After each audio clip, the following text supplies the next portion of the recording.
البدع والأهواء، أهل البدع العقائدية وأهل البدع السياسية.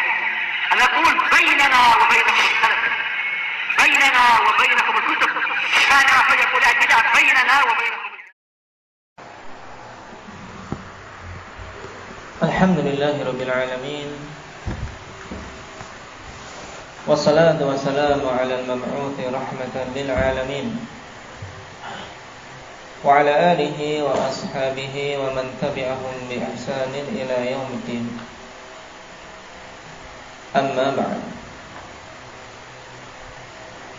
Ikhwanil kiram rahimani wa rahimakumullah.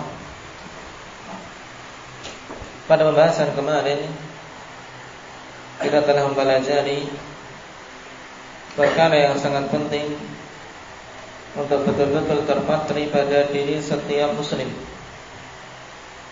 yaitu tentang siapa itu syaitan. Karena kalau sampai salah dalam masalah ini,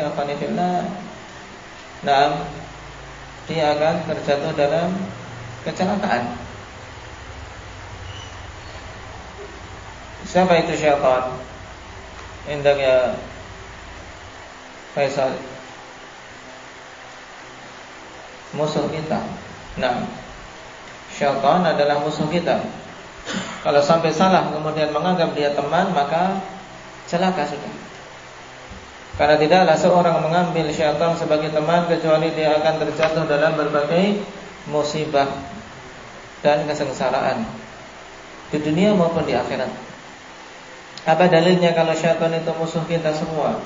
Indak ya Ukasha.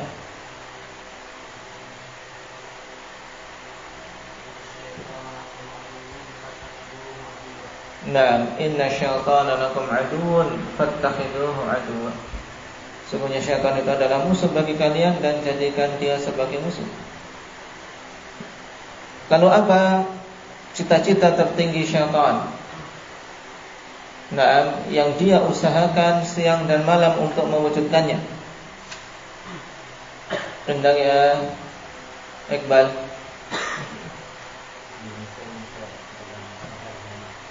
Nah, berusaha untuk menyeru orang-orang yang mengikutinya sehingga mereka menjadi penduduk neraka jahanam.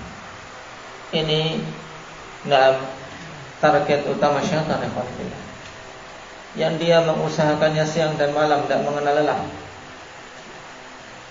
Oleh karena itulah kita dapati kemaksiatan pun begitu banyak terjadi di siang dan malam. Bahkan mereka tidak pernah tidur siang. Kata Rasul sallallahu alaihi wasallam, "Qilu fa inna syaitan la taqilu." Tidurlah siang kalian walaupun sebentar. Mengambil waktu istirahat karena sesungguhnya syaitan tidak pernah tidur siang. Terus menerus mengusahakan agar manusia terjatuh dalam berbagai macam kesesatan, penyimpangan, kemaksiatan. Baik.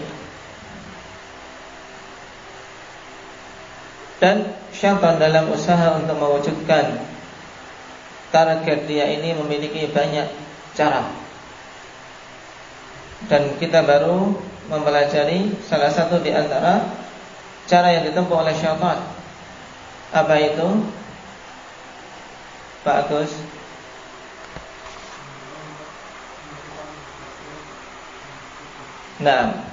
Berusaha untuk menjerumuskan manusia ke dalam kesyirikan dan kekufuran wal'iyadzubillah. Dia berusaha sekuat tenaga dia untuk menjerumuskan manusia ke dalam apa? Ke dalam kesyirikan dan ke dalam kekufuran wal'iyadzubillah. Apa dalilnya? Indak ya Umar.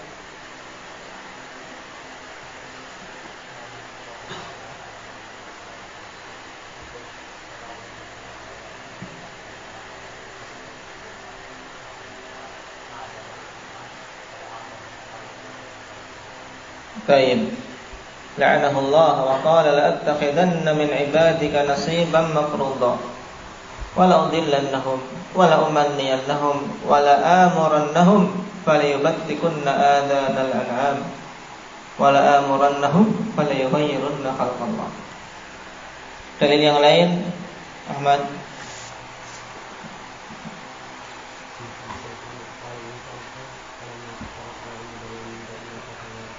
Naam, kama tali syaitan idh qala lil insani kufur. Dia menyuruh manusia agar mereka kufur, tapi tatkala manusia sudah kufur dia berlepas diri, angkat tangan. Naam, falamma kafara qala inni bari'un minka inni akhafullaha rabbal alamin. Naam. Oleh karena itulah setiap muslim ikhwani fillah wajib untuk mengetahui kesyirikan dan mengetahui kekufuran dengan berbagai macam jenisnya agar dia tidak terjatuh di dalamnya. Syirik yang terbagi menjadi dua, syirik akbar maupun syirik asghar, dan macam serta bentuk-bentuknya ikhwan fillah banyak sekali. Yang di zaman sekarang dengan berbagai macam media sosial yang ada ikhwan fillah, kesyirikan pun semakin apa? Semakin mudah untuk dijajakan. Semakin mudah dijajakan. Nah, melalui pesan-pesan yang tidak kita ketahui dari siapa, tiba-tiba masuk SMS, masuk pesan ke nomor-nomor kita. Seruan untuk apa? Untuk berbuat syirik. Siapa yang ingin cepat kaya, silakan hubungi nomor sekian. Nah, tayyib. Siapa yang ingin itu dan perkara-perkara yang terkadang kalau pas kena pada orang yang tidak memiliki iman, tidak memiliki tauhid, bisa dia terjerumus dalam kesyirikan. Menjadi hamba-hamba syaitan. Wal'iyadu billah. Demikian pula usaha syaitan untuk apa? Menanamkan akhlakillah pada diri-diri manusia keyakinan-keyakinan kufur melalui berbagai macam cara. Khurafat dihidupkan kembali dalam keyakinan-keyakinan bahwasanya pada setiap desa ada penunggunya sehingga butuh untuk diberi selamatan. Ini keyakinan kufur. Penyembelihan untuk mencari keselamatan. Taib, sedekah desa, sedekah bumi, ini kesyirikan. Sedekah laut, ini semuanya bentuk kesyirikan. Kenapa? Alhamdulillah, dikarenakan tujuannya apa?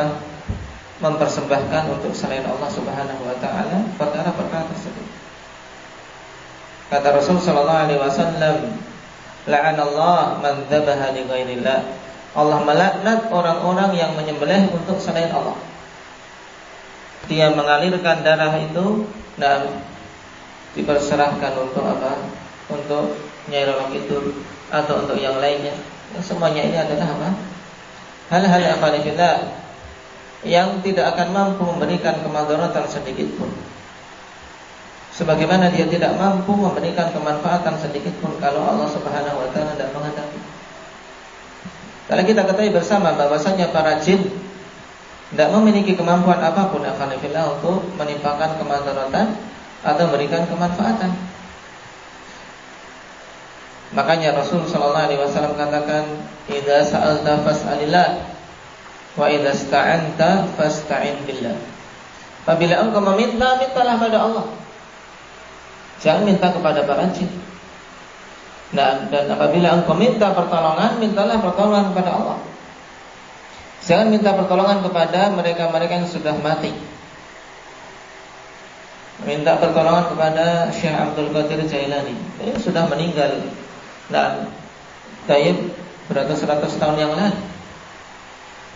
Nah, yang kita sendiri tidak tahu bagaimana keadaannya, apalagi untuk memberi pertolongan kepada kita. Ini keyakinan-keyakinan syirik. Kemudian sarana yang kedua yang diusahakan oleh syaitan yaitu iqa'uhum fid dzunubi wal bid'ah. Berusaha untuk menyerumuskan manusia di dalam dosa-dosa dan kebid'ahan-kebid'ahan.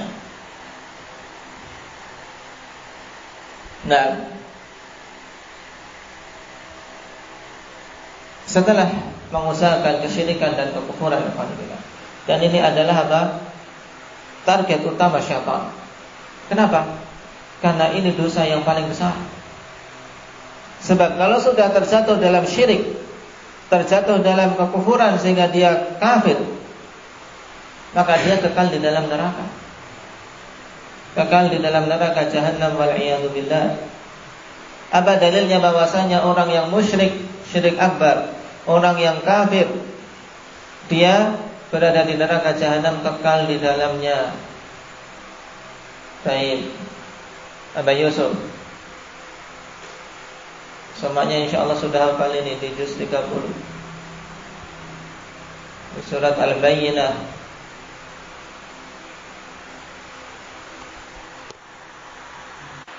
Tayyib, innal ladzina kafaru min ahlil kitabi wal musyrikina fi nari jahannam khalidina fiha ulaika hum syarrul bariyah. Sungguhnya orang-orang yang kafir dari kalangan orang-orang musyrik dan orang-orang ahlul kitab, baik itu Yahudi maupun Nasrani, mereka itu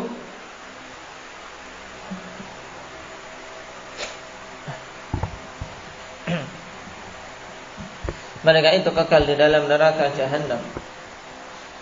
Dan ulaika hum syarrul bariyah, mereka itu adalah sejelek-jelek makhluk.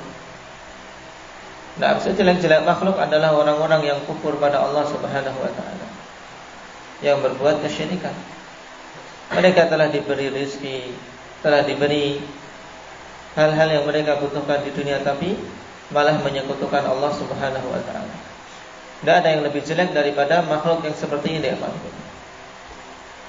Nah, setelah itu usaha syaitan adalah berusaha, kalau tidak mampu menjerumuskan dalam kesyirikan, menjerumuskan dalam kekufuran, dia menempuh jalan lain, yaitu berusaha menjerumuskan manusia menjerumuskan manusia di dalam dosa-dosa dan kebid'ahan-kebid'ahan. Karena dua perkara ini, ikhwan fillah, sebagaimana dikatakan oleh para ulama, baridul kufur, yaitu sesuatu yang akan mengantarkan kepada kekufuran. Dosa yang bertumpuk-tumpuk, ikhwan fillah. Ketika seorang tidak diberi taufik untuk bertobat, bisa menjerumuskan pelakunya di dalam kekafiran. Kenapa? Karena Allah Subhanahu wa taala telah berfirman, "Falamma zaghu azaghallahu qulubahum." Tatkala mereka hatinya telah menyimpang, maka Allah Subhanahu wa taala simpangkan terus hati mereka sehingga semakin jauh. Sekarang melakukan maksiat, besok maksiat, bisa hari berikutnya dia melakukan kekufuran, wal-'iyadu billah.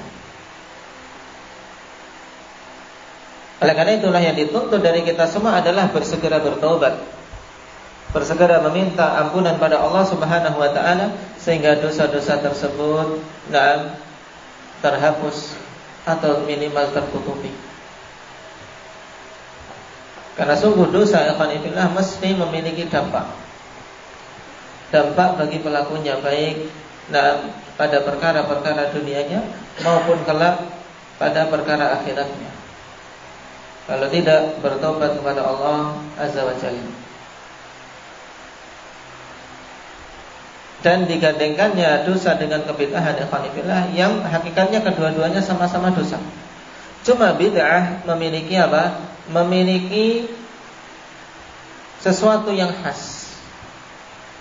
Sesuatu yang khas. Di mana bid'ah ini pelakunya, ikhwan fillah, mereka menyangka bahwasanya dia sedang beribadah pada Allah Subhanahu wa taala. Adapun dosa-dosa biasanya pelakunya yang fitrahnya masih lurus, hati kecilnya akan merasa takut. Ada perasaan menyesal, ada perasaan bersalah. Ini para pelaku maksiat. Adapun pelaku kebid'ahan, dia tidak merasa bersalah, bahkan menganggap dirinya sedang beribadah. Oleh karena itulah Rasul sallallahu alaihi wasallam mengatakan, innallaha hasaba at-taubah an kulli sahibi bid'ah hatta yada'a bid'atah. Sungguhnya Allah Subhanahu wa taala menutup taubat dari setiap pelaku kebid'ahan sampai dia meninggalkan kebid'ahannya. Maksudnya apa? Yaitu tidak memberikan taufik kepadanya. Jadi Allah tidak memberikan taufik kepada pelaku bid'ah untuk bisa bertobat.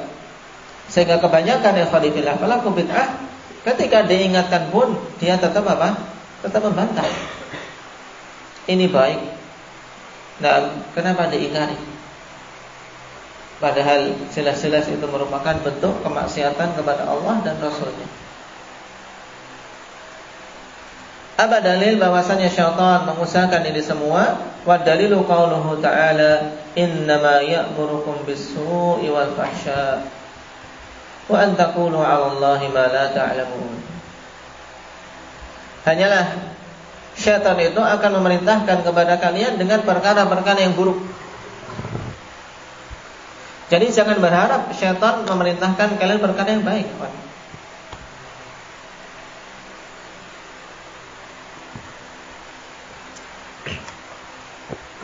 Dia hanya memerintahkan perkara yang buruk, wal fahsya, dan perkara-perkara yang keji, perkara-perkara yang jahat.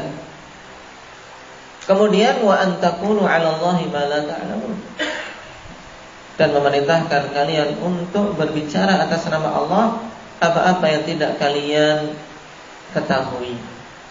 Dan itulah bid'ah. Bid'ah ikhwanillah adalah apa? Seorang berbicara atas nama Allah dalam keadaan dia tidak memiliki ilmunya. Kenapa?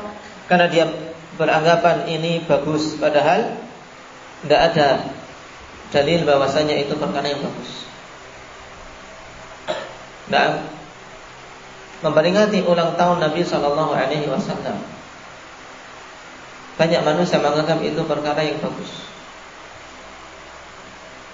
Tapi tentunya kita harus berpikir, tolak ukur bagus dan tidaknya bukan kembali kepada selera dan hati kita sendiri-sendiri atau akal kita masing-masing. Akan tapi bagus dan tidaknya kembali kepada ketetapan Allah Subhanahu wa taala dan Rasulnya.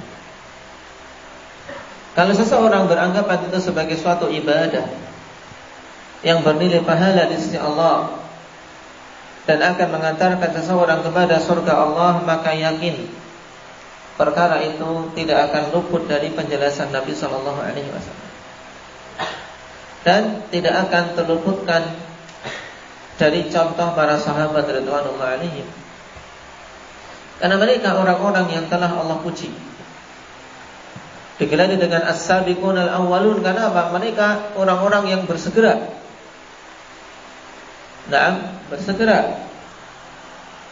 Di awal-awal Islam menyambut seruan Nabi sallallahu alaihi wasallam. Kami lihat pada masalah ini sebagai contoh. Apakah Nabi sallallahu alaihi wasallam pernah menganjurkan? Tidak. Apakah istri Rasul sallallahu alaihi wasallam sepeninggal Nabi sallallahu alaihi wasallam melakukannya? Juga tidak. Apakah putri Nabi sallallahu alaihi wasallam yang tentunya sangat mencintai sang bapak? Karena selain hubungan sebagai umat beliau juga memiliki hubungan anak dan bapak, Fatimah radhiyallahu anha. Tapi juga tidak pernah memperingati ulang tahun Nabi, memperingati kelahiran Nabi sallallahu alaihi wasallam. Kemudian kita lihat lebih jauh, Abu Bakar As-Siddiq sebagai pengganti Nabi sallallahu alaihi wasallam sebagai khalifah, pernahkah menganjurkan? Tidak pula. Pernahkah mengadakan? Tidak juga. Demikian pula Umar, terus Utsman, Ali, setelah itu Muawiyah, generasi sampai para sahabat habis, ikhwanillah, tidak ada. Kalaulah seandainya itu baik, mesti mereka telah mendahului kita semua. Ini sebagai contoh bagaimana suatu perkara bid'ah ikhwanillah merupakan bentuk berbicara atas nama Allah apa-apa yang tidak dia ketahui, menetapkan ini sebagai ibadah padahal tidak ada dalilnya itu ibadah. Karena ibadah yang mengantarkan kita dan mendekatkan diri kita kepada Allah itu semuanya sudah dijelaskan oleh Nabi kita Muhammad SAW. Tinggal kita mengikuti. Sebagaimana dikatakan oleh para pendahulu kita, ittabi'u wa la tabtadi'u wa qad kufitum. Ikutilah oleh kalian dalil, jangan kalian mengada-adakan. Karena sungguh kalian telah dicukupi, sudah cukup karena Islam sudah sempurna. Islam sudah sempurna. Yang namanya sempurna tidak butuh inovasi, tidak butuh tambahan. Seorang yang menganggap butuhnya tambahan pada Islam, berarti apa? Secara tidak langsung dia beranggapan Islam belum sempurna. Sesuatu dikatakan sempurna, ikhwan fillah, sudah. Ini mencapai puncak yang paling bagus, sehingga tinggal kita mencontoh. Tidak perlu inovasi, tidak perlu pembaharuan. Nah, tinggal kita mengambil contoh Nabi SAW dan para sahabat dalam beragama. Sekali lagi dalam beragama. Adapun dalam urusan dunia kita, maka itu diserahkan kepada kita masing-masing. Taib, ini sarana yang kedua yang ditempuh oleh syaitan untuk menjatuhkan manusia dalam dosa-dosa dan kebid'ahan-kebid'ahan.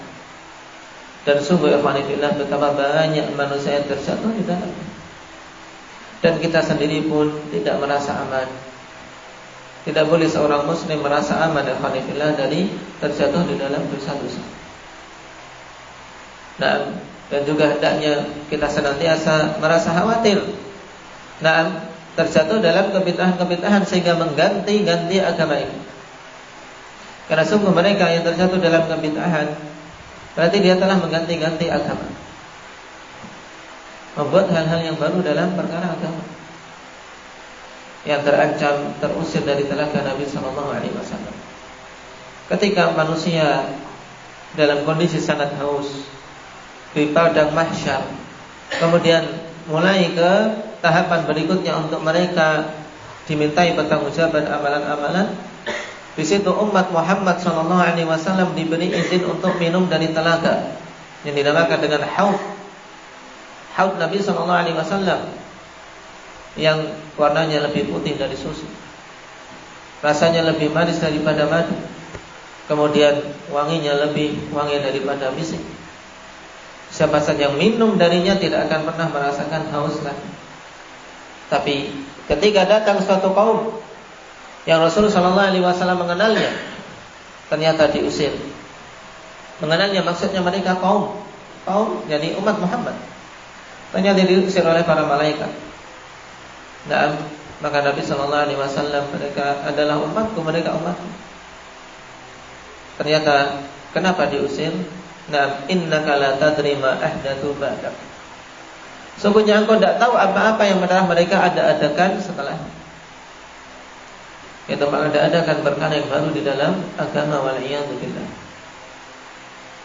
Terusnya dari telaga Nabi SAW.